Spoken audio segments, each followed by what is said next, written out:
I want to thank you, Mr. Mayor and Mrs. Rose, for being with us, sharing this great evening.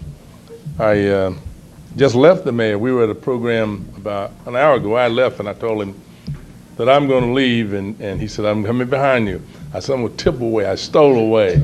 And there are about, what, a couple, 100 people maybe there celebrating. The governor, Lieutenant Governor was there to host us, and I said, the governor's here, but I'm going where things are really happening. And this is what I see here. Seeing your mothers and your fathers and your children and seeing all of you here together. You know, this probably will be a moment that all of you will remember the rest of your life.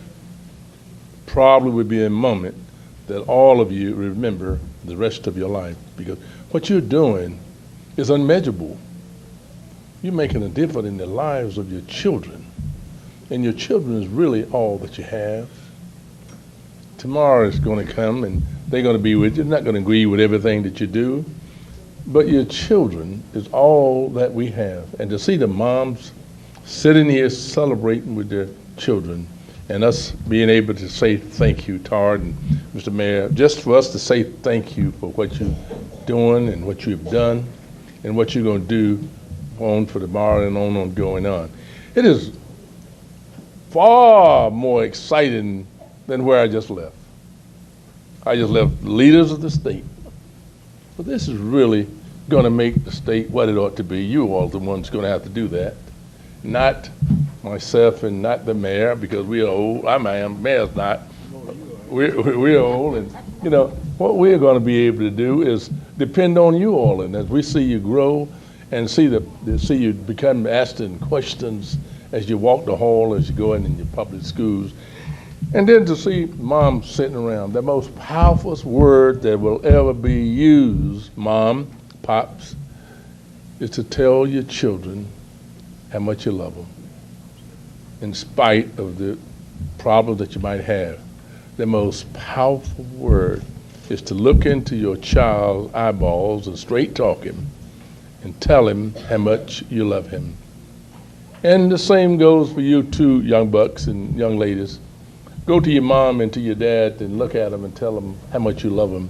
And don't ask him for no money when you say that. Just say that and walk off.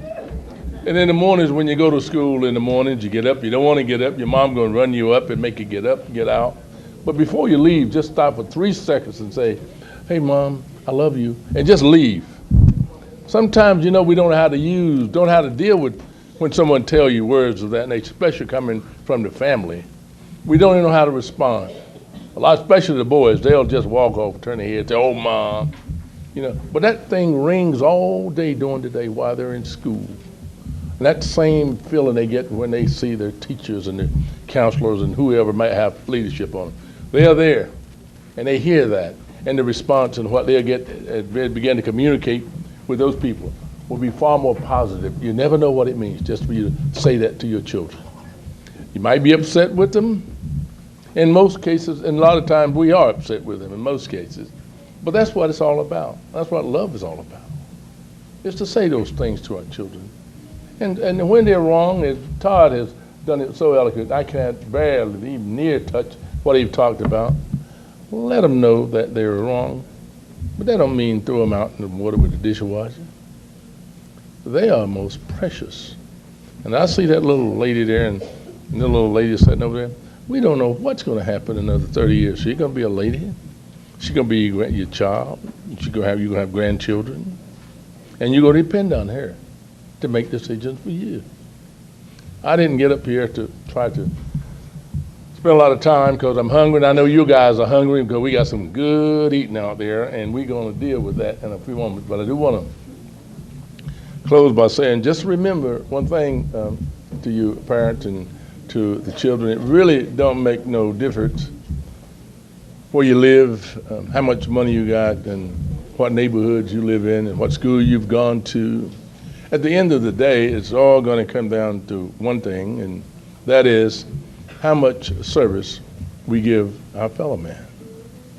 And that's what it's going to mean to all of us, because, you know, when we get ready to get to the gate, we got to pay our dues, and you're doing it. Probably dues you're paying now as a mother, being here with your children after school, They're here in the afternoons with us parents, and we are doing what we do best, try to love them and try to discipline them as much as we can. Regulations don't allow us to do physical things, but we can do it ways that I think that you would do it as a parent. Let them know first you care about them and you can lead them. But if they come in with something with a high hat and big heads and hard nose, you're not going to lead anybody. You got to make sure they know that you are concerned about their welfare. And you'd be surprised their behavior patterns begin to fall right in course. And I'm so proud of them, and I just see them, and I got little names for them. I got little names for whoever comes through, but it's something because if I tease you, it means that I'm content with myself, and I'm pleased about what you're doing. So I want to say to you young bucks and young ladies that I love you all, and you all are the wing. You're the future wings. That thing's growing to your children, to your moms. So you all just keep doing it. When we call these meetings, we call them for two reasons, because we need your feedback. We need to know that we are doing some of the things that we're trying to do. We want you to know, we want you to leave comfortable when you go home with your child this evening, that they're safe and we are doing things. We don't do all the things that perhaps that the school does, and the school has strong points. But our strategy sometimes is we have a little more flexibility to deal with the children than the school, because the school is so restricted by regulation and federal reg. You can't look at them straight. I'm going to sue you, and you can't do those things backwards and forwards. The old saying once said to me, I heard something about the saying that the teachers afraid of the kids, the teachers afraid of the principal, the principal's afraid of the superintendent, superintendent's afraid of the board's afraid of the state's afraid of Washington, and the kids are not afraid of anybody. They are free. So we got to make sure that we do instill some fear, but not to the point where they're going to take course and just start running abroad.